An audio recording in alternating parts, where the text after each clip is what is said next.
ao nosso curso da Escola de Ministérios e estamos na nossa terceira matéria. A matéria se chama História da Igreja. Por que é importante estudar a história da Igreja? Porque Ageu, capítulo 1, versículo 8, a palavra de Deus diz, assim diz o Senhor, considerai o vosso passado. Ou seja, Deus manda que o povo de Israel considere os acontecimentos e aprenda com a sua história. Então, a história é a mãe da civilização. A nossa identidade, ela é nutrida por aquilo que nós somos como resultado do passado. Então, o passado, ele explica por que nós somos como somos e de onde viemos e como chegamos até aqui. Então, a história da igreja é algo lindo e precioso, porque olhando para a história, nós observamos como foi o caminhar da igreja do Senhor Jesus ao longo da história. Isso é um privilégio para nós, porque nós temos acesso a diversos livros que contam a história da igreja, diversas fontes, e isso nos faz permitir enxergar os fatos de uma certa distância.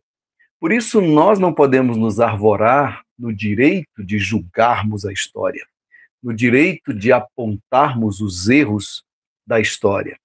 Isso porque, frequentemente, nós observamos que, se vivêssemos nas mesmas condições, provavelmente faríamos escolhas muito parecidas com o que os personagens da história chegaram a fazer. Agora, o bom é entender que as pessoas inteligentes, elas aprendem com os seus próprios erros, mas as pessoas sábias aprendem com os erros dos outros. Então, olhar para a história, olhar para trás, olhar para o retrovisor, nos ajuda a perceber, em primeiro lugar, como foi que nós chegamos até aqui, né? Em segundo lugar, nos ajuda a perceber a nossa identidade enquanto Igreja de Cristo e também nos ajuda a aprender com os erros que a Igreja cometeu no passado, para que nós, porventura, vivendo no tempo presente, não cometamos os mesmos erros. Ok, pessoal? De antemão, quero dizer para vocês que essa não é uma matéria que pretende dissecar a história, sabe? Como os estudiosos da medicina pegam um cadáver e vão dissecar aquele cadáver. Não é o objetivo desse curso da Escola de Ministérios, não é o objetivo dessa matéria, História da Igreja, que a gente entre nos meandros, nos detalhes mais profundos da história. Isso exigiria de nós um grande tempo para isso. Mas o que eu estou fazendo, o que nós estamos fazendo? Nós estamos pincelando os principais fatos que nos ajudam a entender quem somos e a entender por que estamos aqui hoje. Amém? Bom, na aula passada nós estávamos falando sobre o início da história da igreja. Dissemos que depois que Jesus ressuscita, ele permanece em Jerusalém e durante alguns dias ele aparece para os discípulos, tá certo? Depois ele é assunto aos céus e então ele envia o Espírito Santo desce lá no cenáculo e 120 pessoas são cheias do Espírito Santo e começa esse grande movimento da Igreja de Cristo, o corpo de Cristo dominado, dirigido pelo Espírito Santo, né? E a igreja cresce em Jerusalém, depois vem a perseguição com a morte de Estevão e as pessoas se espalham para todo canto e as igrejas começam a ser fundadas e finalmente Antioquia é uma cidade muito importante, emblemática, porque ali começou a primeira igreja dos gentios, e então os apóstolos enviaram Barnabé para lá, e Barnabé, que havia introduzido Saulo, né, entre os apóstolos, Barnabé lá permanece 2 anos e depois busca Saulo, e os dois juntos desenvolvem uma igreja linda, maravilhosa, extraordinária, uma igreja apostólica genuína que vai ser instrumento para levar a mensagem do Evangelho para o mundo inteiro conhecido. Amém? Então, Paulo é esse instrumento que vai, que leva, e o Evangelho cresce e entra nas cidades, não com facilidade, mas pelo poder do Espírito Santo. E o fato é que, eu disse a vocês na aula passada, que uma grande perseguição se levantou contra a igreja por parte do Império Romano. E isso aconteceu por obra e graça do imperador Nero. O imperador Nero, um homem extremamente egoísta, para muitos historiadores louco, tão louco a ponto de mandar abrir a sua mãe para saber de onde ele havia vindo. Então, realmente, são atitudes de alguém realmente endemoniado ou louco.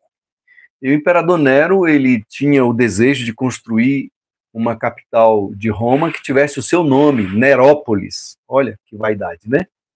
Mas, apesar dele ter todo um desenho da nova cidade, ninguém jamais iria querer morar em Nerópolis se Roma continuasse existindo. Roma era a capital do império.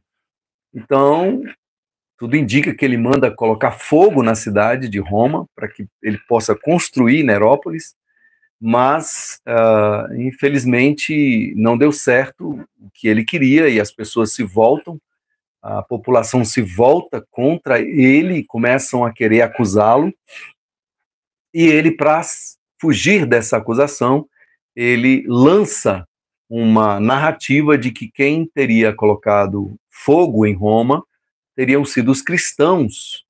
Então inicia-se uma grande perseguição oficial do Império contra os cristãos. Então, da década de 60 até a década de 90, a gente vai ver uma grande perseguição contra os cristãos. Eles são crucificados vivos e queimados em cruzes, incendeiam a cidade de Roma com os seus cadáveres queimando.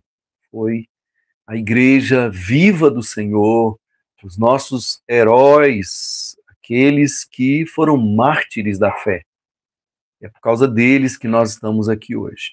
No final do século I, né, ali pelos anos 98, né, o próprio apóstolo João é o último dos apóstolos que é então aprisionado e levado para a ilha de Patmos, né, de onde ele escreve o livro de Apocalipse e provavelmente os outros livros, o Evangelho de João e as cartas, tá certo?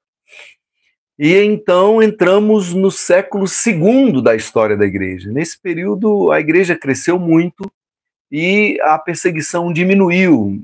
Não foi tão grande, embora nós tenhamos, por exemplo, a morte de alguns personagens muito importantes da igreja, os pais da igreja, durante esse período do século II, como é o caso da morte de Inácio de Antioquia e Policarpo de Esmirna.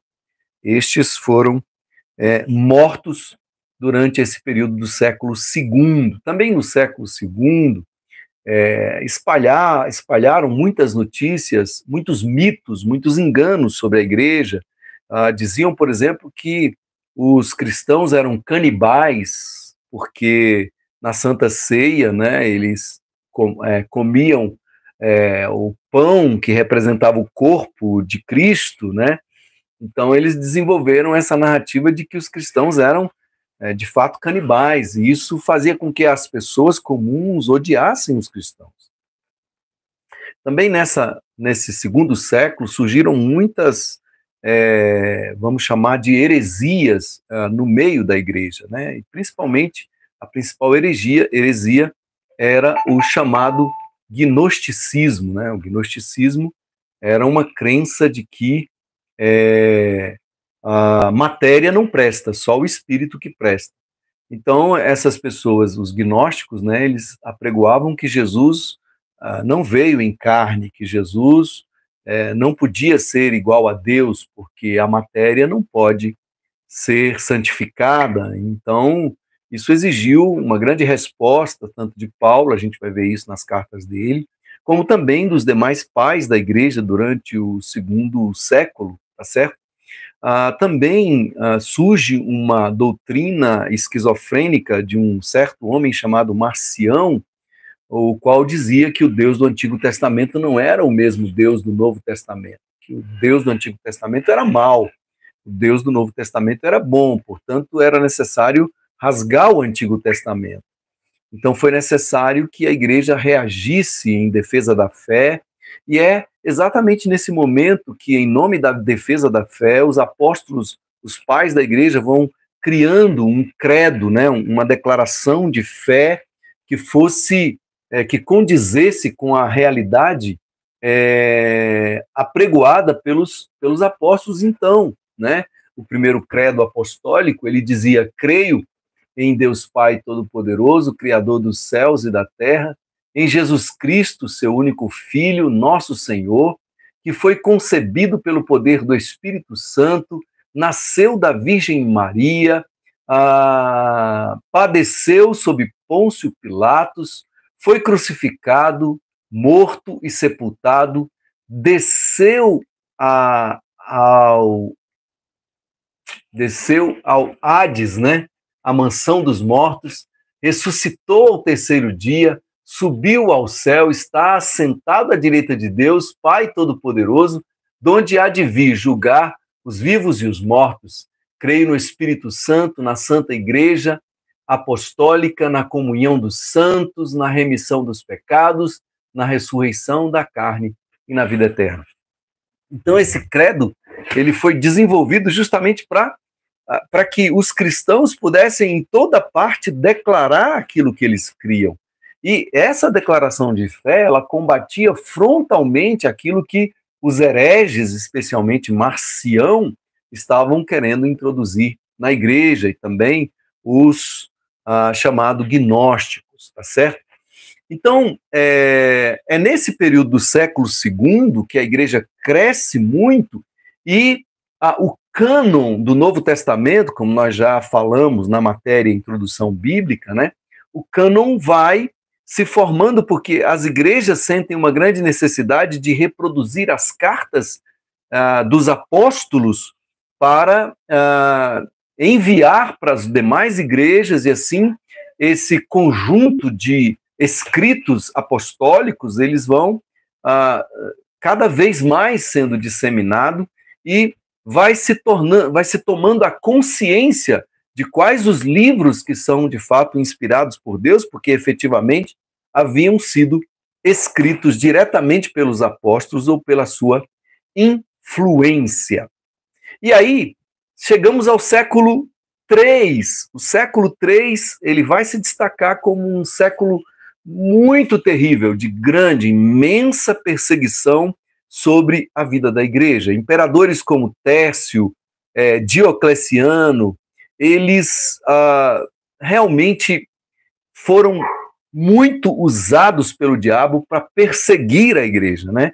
Para vocês fazerem uma ideia, Diocleciano, ele chegou a mandar queimar todos os escritos, todos os manuscritos que haviam das escrituras sagradas dos cristãos, e percebe-se que isso é um ataque direto de Satanás à Bíblia Sagrada, com a intenção de que, queimando o livro, né, a igreja desaparecesse, mas essa perseguição de nada adiantou. Muitos cristãos foram mortos nos areópagos, né, nas arenas do Coliseu romano, mortos por feras, né, como leões, tigres, mas a igreja continuou existindo e prevalecendo e resistindo e avançando e crescendo cada vez mais.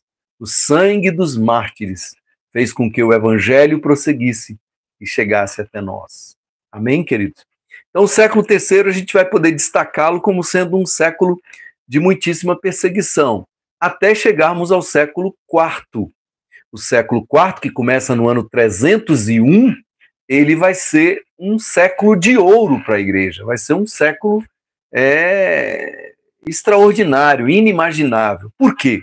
Porque no ano 313, o imperador, que ainda não era imperador, Constantino, ele teve uma visão de que ia para uma batalha contra o outro general que disputava o Império Romano com ele, e ele teve um sonho de que nos escudos dos soldados estava a marca do cristianismo. Algumas pessoas acham que era a cruz, outros dizem que era o símbolo do peixe, tá certo? Mas o fato é que era um símbolo totalmente identificado com o cristianismo. Poderia ser a cruz, sim, e poderia também ser o peixe, que era um símbolo dos cristãos naquela época.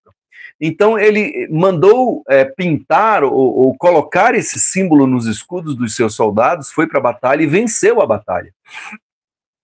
E a partir de então, Constantino, que tinha mãe cristã, ele então se torna um cristão. Ele diz ter se convertido ao cristianismo. E com isso ele faz um decreto extraordinário, que é o chamado Édito de Milão, em que, nesse decreto, ele estabelece que o cristianismo, ele não é uma religião perseguida, o cristianismo, pelo contrário, é a melhor das religiões. Olha que interessante, de algo totalmente perseguido pelo Estado, que era a igreja cristã até então, a igreja se escondia, se reunia em catatumbas, né, porque os sepulcros daquela época eram feitos em rochas, então haviam rochas com muitas catatumbas, e ali a igreja se reunia para adorar a Deus, fugindo, né, se escondendo da perseguição do império.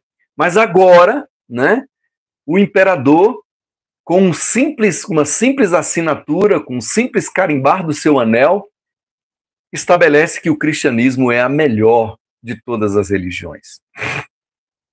E assim, de repente, não mais que de repente, o mundo inteiro agora quer ser cristão. Porque se o imperador era cristão, todo mundo queria adorar, queria agradar ao imperador, não é isso? Então você vai entender o que acontece nesse momento. O mundo passa por um processo chamado cristianização.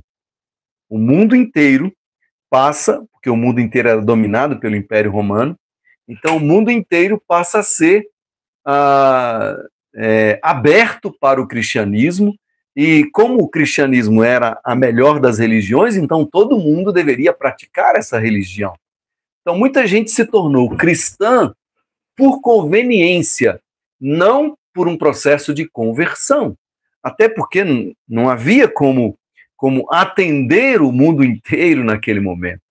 O fato é que as portas se abriram para que o evangelho avançasse agora com o aval do Estado, e não só com o aval do Estado, porque Constantino não apenas declarou o cristianismo como a melhor das religiões, mas Constantino também, ele foi publicando outros decretos que favoreciam a igreja, isto é, devolvendo bens que haviam sido caçados, doando bens para a igreja começa a se organizar. Olha que interessante. Mais do que isso, Constantino convoca, no ano de 324, o primeiro concílio geral da igreja, o primeiro concílio geral dos bispos da igreja.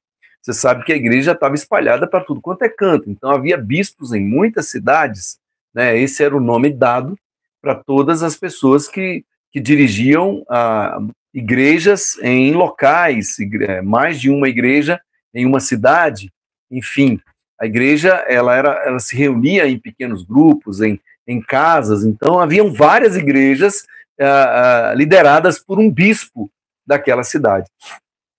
Então os bispos do mundo inteiro, que eram bispos cristãos, agora foram convocados a Roma, né, o chamado Concílio de Nicéia, foram convocados para discutirem a fé cristã. Só que agora, eles que não se conheciam, olha, dizem, eu fico imaginando, foi uma grande festa, uma grande celebração, porque os bispos do mundo inteiro estavam comemorando que agora eles podiam adorar livremente, podiam cantar, podiam desfilar nas praças, podiam dar glória, aleluia, Cara, deve ter sido algo assim muito extraordinário, muito fantástico, né? E mais ainda, o Estado financiou a ida de todos os bispos até o concílio de Nicéia. Olha que legal. Então, ali naquele concílio, muitos debates se travaram, muitas discussões aconteceram, especialmente o debate a respeito do arianismo, né, que era uma crença equivocada, né? Os arianos achavam que Jesus era uma criatura, que ele não era Deus, ele era uma criatura. Então, Atanásio, que foi um grande defensor da fé naquele concílio, ele combateu veementemente o arianismo. E no final do concílio, os arianistas foram meio que excluídos, né? E foi criado um novo credo, né? O Credo de Nicéia. E o Credo de Nicéia, eu vou ler para vocês aqui, ele era mais completo porque ele exatamente combatia essa crença equivocada do arianismo, que dizia que Cristo era apenas uma criatura, ele não era Deus, né? E o Credo de Nicéia de 325, ele vai dizer algumas expressões muito interessantes que focam exatamente no fato de que Jesus era Deus. Olha só o credo. Cremos em um só Deus, Pai Todo-Poderoso, Criador de todas as coisas visíveis e invisíveis, em um só Senhor, Jesus Cristo, Filho de Deus, gerado como unigênito do Pai, isto é, da substância do Pai, Deus de Deus, luz de luz, verdadeiro Deus de verdadeiro Deus, gerado e não criado, consubstanciado ao Pai, mediante o qual todas as coisas vieram a existir. Então, esse concílio, essa discussão teológica que acontece durante vários meses, ela acontece exatamente para chegar a essa conclusão de que Jesus é Deus. E o credo niceno, ou credo de Nicéia, ele vai deixar claro que Jesus de fato, o Filho de Deus. Então, percebe que Constantino foi uma peça-chave, ele foi muito importante para que a igreja pudesse se reunir, para que os bispos pudessem se conhecer. Deus usou grandemente aquele homem. Muita gente olha para Constantino com um olhar equivocado, que ele estava apenas usando os cristãos, que ele estava apenas fazendo uma firula, mas para que investir recursos do Estado para fazer a igreja se reunir? Então, o fato é que a igreja se reuniu, a igreja viu a dimensão que ela tinha, a igreja, então, passa a se organizar a partir de então, e essa organização, ela, é claro, ela vem, assim, gerar muitas coisas boas e muitas coisas ruins. A gente vai chamar esse período de a Igreja Imperial, né?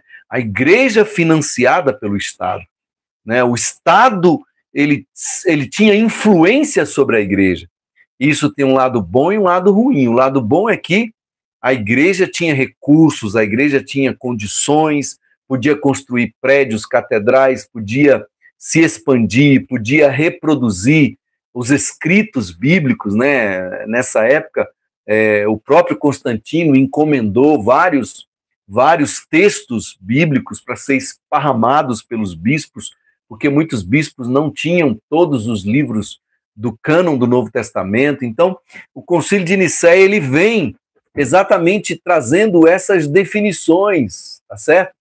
E mais tarde, depois de Constantino, né, nós vamos encontrar um novo imperador chamado Teodósio, que vem depois de Constantino, e ele vai além de Constantino, porque Constantino declarou que o cristianismo era a melhor das religiões, mas Teodósio não, ele declarou que o cristianismo era a religião oficial do Império Romano. Quer dizer que quem praticasse outra religião, né, isso ia ser perseguido igual os cristãos eram perseguidos antes.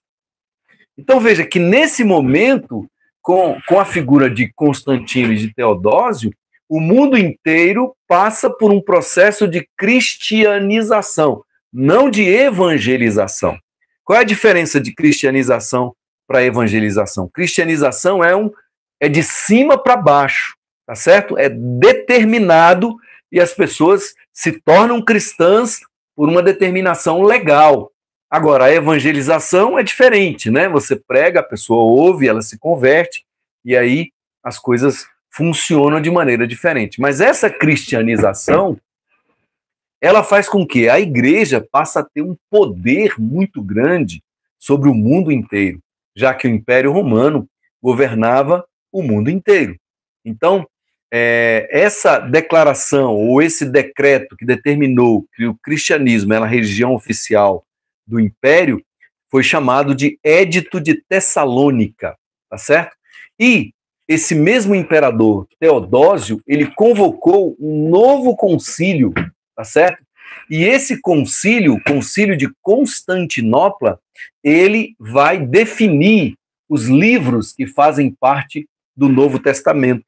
E aí, então, a Bíblia inteira, o cânon inteiro da Bíblia, já existia o cânon do Antigo Testamento, agora o cânon com os 27 livros do Novo Testamento são incluídos, então, na Bíblia.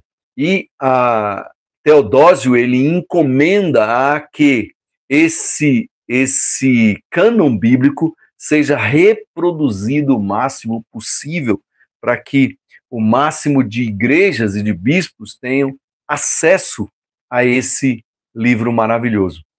E Teodósio também, ele faz algo interessante, ele divide o Império Romano em dois. Império Romano do Ocidente, com a capital em Roma, e Império Romano do Oriente, com a capital em Constantinopla, tá certo? E quando ele faz isso, o Império do Oriente, que a capital era Constantinopla, ele se firma com muita força e o Império do Ocidente vai enfraquecendo. Só que, com esse enfraquecimento do Império do Ocidente, a igreja que está organizada em Roma, não é isso? Ela então o bispo de Roma começa a ter muita primazia sobre os demais bispos. E é aí que surge então a origem do papado, não é isso? Na verdade, todos os bispos eram chamados de papa, de alguma forma, nas suas regiões. Mas agora surge o papa dos papas, né? O pai dos pais. A palavra papa significa pai ou papai, né? Uma ideia de paternidade. Então, o Papa Leão I, ou bispo de Roma, que se intitulou o primeiro Papa, né? Ele, no meio desse enfraquecimento do Império Romano do Ocidente, com as invasões dos povos bárbaros, ele mantém firmeza, ele consegue falar a língua dos bárbaros e converter alguns líderes bárbaros, né, os visigodos, os astragodos, vários outros godos, e a igreja vai se fortalecendo de forma extraordinária no Ocidente, enquanto o Império Romano continua com o seu poder no Oriente, tá certo? A igreja, então, ela avança muito, cresce muito, se expande muito, se organiza muito nesse século IV e no século V, tá certo? Mas esse casamento da igreja com o Estado, esse envolvimento da política com a igreja, né, com tanta influência da política na igreja, fez surgir um fenômeno chamado simonia. O que era simonia? Simonia lembrava Simão o mágico, né, que tentou comprar de João e de Tiago, né, de Pedro e de João, lá na cidade de Samaria, tentou comprar o direito de impor a mão sobre as pessoas e elas ficarem cheias, batizadas com o Espírito Santo. O nome dele era Simão o Mágico. Então, por isso, nesse período do século IV e V, surge um movimento chamado simonia. O que é isso? É os imperadores, o poder político, nomeando bispos por predileção do imperador, por proximidade com o imperador. Então, isso vai minando, né, as bases da igreja, vai trazendo corrupção para o meio da igreja. E é em função desse poder grandioso da igreja, poder político e financeiro, que muita gente descontente, tá certo? Começa um movimento chamado o movimento do monasticismo, né? Surgimento dos mosteiros. As pessoas se afastam da cidade, vão para lugares desertos para buscar a Deus, para não se contaminar com o que está acontecendo nas grandes cidades, tá certo? E como a igreja se tornou tão poderosa assim, então todos os cristãos, eles continuamente, eles viajavam para Jerusalém, né? Como todo o império dominava tudo, então havia muita peregrinação de cristãos para Jerusalém, na Ásia, né?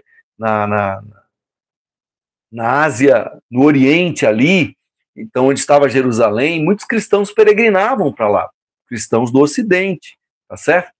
E isso gerava comércio, gerava riqueza, a própria igreja lucrava muito com isso, né? A gente sabe que nesse período eram vendidas muitas, o que eles chamavam de objetos sagrados, né? Esses objetos sagrados eram comercializados, assim, em grande quantidade. Então as pessoas mais ricas, os bispos mais ricos e as pessoas mais ricas do Ocidente, eles tinham muitos desses objetos, e quem tinha mais objetos tinha mais primazia no meio das pessoas, no meio da igreja, no meio dos cristãos, tá certo? Só que um episódio vai acontecer que vai mudar tudo isso. Ele acontece no ano 600, que é o surgimento de Maomé. Maomé, então, ele tem uma visão de que o anjo Gabriel aparece para ele, manda ele pregar a verdadeira religião, que seria o islamismo, né? E Maomé sai apregoando, e a família e os parentes, e ele vai formando um grande exército, porque uma das premissas do islamismo é que a pessoa que morre, né, lutando contra os infiéis para que as pessoas se convertam ao islamismo, elas são muitíssimo recompensadas, né, com 7 virgens no paraíso, enfim. Então, o estímulo à guerra, à conquista, à força foi muito grande. Então, o islamismo cresce do ano 600 até o ano 800, ele vira um verdadeiro império, invade o Ocidente, invade a Espanha inteira, tá certo? E invade Jerusalém também. E aí é nesse ponto, nesse momento em que Jerusalém é invadida, que começa um movimento na Europa, um movimento no Ocidente, né, liderado pelo Papa Urbano, convocando as pessoas para guerrearem uma guerra santa, né, que eram as chamadas cruzadas. E por que eram chamadas cruzadas? Porque as pessoas que iam lutar nesta guerra para retomar Jerusalém, retomar os lugares sagrados do cristianismo, essas pessoas usavam um manto com uma cruz vermelha, né, no meio, um manto branco com a cruz vermelha. Então eram os chamados cruzados, tá certo? E foram várias cruzadas que aconteceram. A primeira cruzada, né, o Ocidente retomou Jerusalém, aí depois os islamitas vieram de novo e retomaram Jerusalém. Então foi um processo de idas e vindas muito grande, né? Durou muitos anos. Nós estamos falando de séculos, tá certo? Nessa batalha que foi chamada de As Cruzadas, né? E foram 7 cruzadas que as cruzadas mais importantes, né, os historiadores chamam de 7 cruzadas. E no ano 1054, olha, nós já estamos, né, já passamos 1000 anos. No ano 1054, né, acontece um episódio muito importante na história da igreja, que é o chamado cisma, o grande cisma da igreja. Cisma quer dizer divisão. É quando há uma discordância entre o Papa, que dominava o Oriente, né, a partir de Constantinopla, e o Papa, que dominava o Ocidente a partir de Roma. Então, há uma discordância entre os papas e um Papa excomunga o outro, e o resultado é que a igreja se divide. Então, a partir de então, nós vamos ter a Igreja Católica Apostólica Romana no Ocidente e no Oriente a Igreja Católica Ortodoxa, tá certo? Então, duas igrejas surgem aí e seguem caminhos diferentes. A nossa história, como nós estamos aqui no Ocidente, a gente prossegue a história contando aquilo que foi acontecendo aqui no Ocidente. Outro fato importante que acontece antes, no meio desse movimento do islamismo crescendo no mundo inteiro, um fato muito importante que não pode ser esquecido é o início do Sacrosanto Império Romano do Ocidente, liderado por Carlos Magno, da Alemanha, do ano 800. A partir do ano 800, então, Carlos Magno começa a retomar territórios e ele era um rei muito, muito cristão, muito comprometido com o cristianismo e luta as bandeiras, ele financia cruzadas, enfim, há todo um processo acontecendo. A igreja, do ponto de vista da teologia, ela cresce muito, né? A gente pode destacar lá no século IV o grande teólogo Santo Agostinho, e aqui no século X, né, nós vamos destacar São Tomás de Aquino, um grande teólogo da igreja. Enfim, esses homens marcaram a história da igreja durante esse período. Então, depois das cruzadas, né, nós vamos ter também um outro episódio muito interessante, que é o surgimento da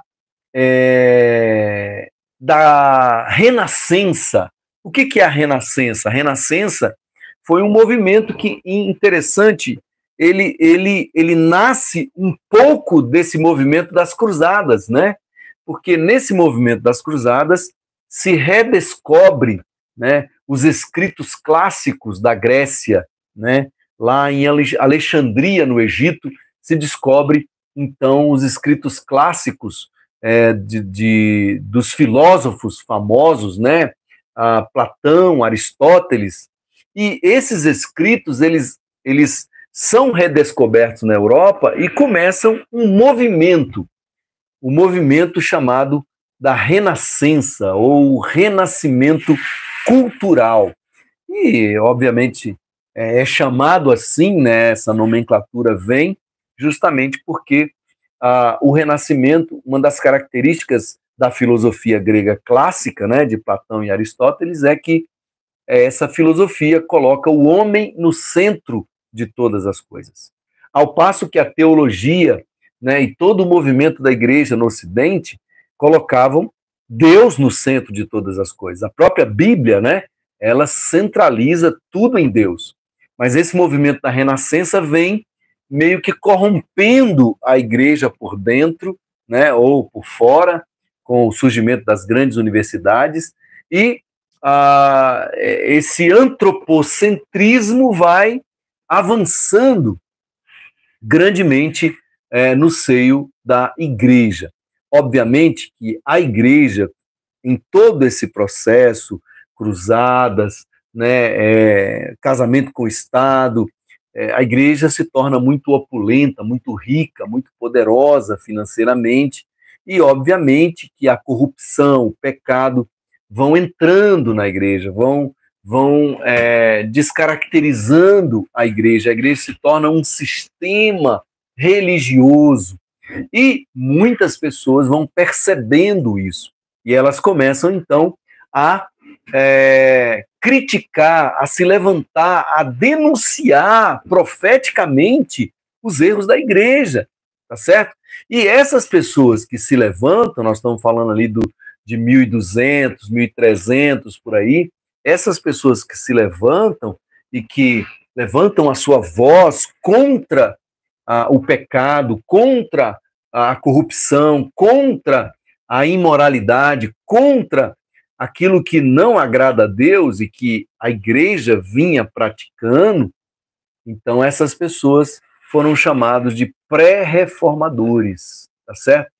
São aqueles que começaram a denunciar os erros da igreja. Aqueles que não queriam se misturar com a corrupção do sistema religioso, diz a história que eles se refugiavam nos mosteiros, né? Era o chamado movimento do monasticismo, né? Que fortemente cresce durante esse período de 1100 a 1300, a 1400, né? Muitos mosteiros, eles nascem com uma visão clara de não se corromper, de se preservar, de ficar em santidade, mas é claro, a gente também tem muitas notícias de coisas horríveis que aconteceram em mosteiros, tá certo? Mas na maior parte deles, na maior parte do tempo, né, eles foram instrumentos de Deus, porque lá nesses mosteiros, os monges, né, eles tinham uma vida regrada e muitos deles copiavam os escritos sagrados, né, reproduziam os escritos sagrados. Mas então a gente vai ter como destaque, como pré-reformadores, John Wycliffe, na Inglaterra, Savonarola, na Itália, que foi queimado vivo, e John Hus, na Alemanha, que foi também queimado, tá certo? Acusado de herege. E aí vale a pena a gente fazer aqui um recorte e lembrar do que aconteceu com essas vozes se levantando contra a igreja procurou uma maneira de se defender, chamando essas pessoas, obviamente, de hereges. Então a igreja criou uma instância chamada Tribunal da Santa Inquisição. O que eram os tribunais da Santa Inquisição? Eram exatamente esses tribunais voltados para fiscalizar, né, a igreja de um modo geral, verificar quem estava falando contrário à igreja, as vozes que estavam se levantando, e esses tribunais levavam essas pessoas a julgamento, tá certo? E se essas pessoas eram consideradas hereges, se o que elas estavam dizendo era contrário à igreja, era contrário ao Papa, então essas pessoas elas eram queimadas vivas. E baseado em que eles faziam isso? Baseado no que está escrito no Antigo Testamento, que o pecado da rebelião é igual ao pecado da feitiçaria. E como no Antigo Testamento recomendava-se que os feiticeiros fossem queimados, então os hereges também deveriam ser queimados. Era essa a teologia que sustentava esse processo persecutório da igreja contra aqueles que discordavam do que o Papa estava dizendo ou do que a igreja estava fazendo, ok? Então esse é um período bem obscuro da história da igreja. Tá? Muitas guerras aconteceram durante esse período, né? Por exemplo, a Guerra dos 100 Anos, né? Que dura até 1423. Um detalhe interessante que vai acontecer como fruto do Renascimento ou da Renascença é que o belo começa a ser muitíssimo valorizado, né? O belo passa a ser muito valorizado, a estética passa a ser muito valorizada. E então, é exatamente como fruto dessa influência da estética da Renascença que o Papa Leão X, né, ele vai então, resolve reformar a Capela de São Pedro, ou a Catedral de São Pedro, em Roma, tá certo? E ele deflagra uma campanha para arrecadar ouro, para arrecadar prata, para reformar a Catedral de São Pedro em Roma. E essa campanha é feita com indulgências. Olha que interessante. O que eram as indulgências? A palavra indulgência significa exatamente perdão de pecados. Então, o Papa, como ele era o líder maior da igreja, né, e como foi desenvolvida uma teologia de que o Papa representava o próprio Cristo, então o Papa passou a ter o poder de perdoar pecados, de absolver pessoas. E essa teologia, ou esse pensamento, ele vem, digamos assim, inspirados naquela afirmação que Jesus fala, né, quando Pedro declara que Jesus era o Cristo, o Filho do Deus vivo. Jesus fala que vai dar para a igreja as chaves do reino. E tudo que a igreja ligar na terra será ligado no céu, o que desligar na terra será desligado no céu. Com base nesse versículo, então, é que a igreja entende que ela pode, então, comercializar o perdão de pecados através da bula de indulgência, uma carta assinada pelo Papa.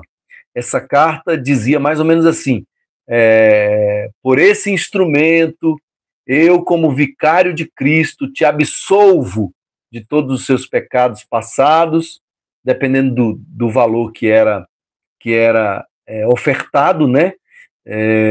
A pessoa recebia o perdão dos pecados passados. Dependendo do valor que era depositado na sacola, né, a pessoa poderia receber o perdão dos pecados futuros. E dependendo ainda do valor ofertado, a pessoa poderia comprar o perdão dos pecados para familiares que já tinham morrido e que, porventura, pudessem estar no purgatório. Essas pessoas sairiam do purgatório para ir para o céu, sendo que, vamos lembrar aqui, essa doutrina do purgatório não é bíblica, tá certo? É uma doutrina que foi desenvolvida equivocadamente e principalmente para dar fortalecimento a essa campanha das indulgências, tá certo? Então, essa campanha, inclusive tem um historiador que dizia que o slogan da campanha era o seguinte: ouro na sacola e a alma do inferno decola. Olha, um marketing bem forte, né? Ouro na sacola e a alma do inferno decola. Então, John Tetzel, que foi o grande cabeça desse movimento das indulgências de arrecadação financeira, ele espalha essa campanha pela Europa inteira, tá certo? E essa campanha e esse projeto de indulgências é que vai fazer com que Martinho Lutero se levante contra essa doutrina, né, ou contra essa aberração bíblica das chamadas indulgências, tá certo? Martinho Lutero vai se levantar contra isso e Martinho Lutero vai liderar um movimento que vai ser chamado de protestantismo ou de reforma protestante. E aí nós já estamos no ano de 1517. E nós vamos parando por aqui. Na próxima aula, se Deus quiser, não é isso? Nós vamos, então, falar sobre a Reforma Protestante e sobre a história da Igreja depois da Reforma Protestante até os nossos dias. Olha só, hoje nós avançamos muito, hein? Hein, pastora Laís? Hoje nós avançamos muito, hein? Nós conseguimos sair do século I, não é isso?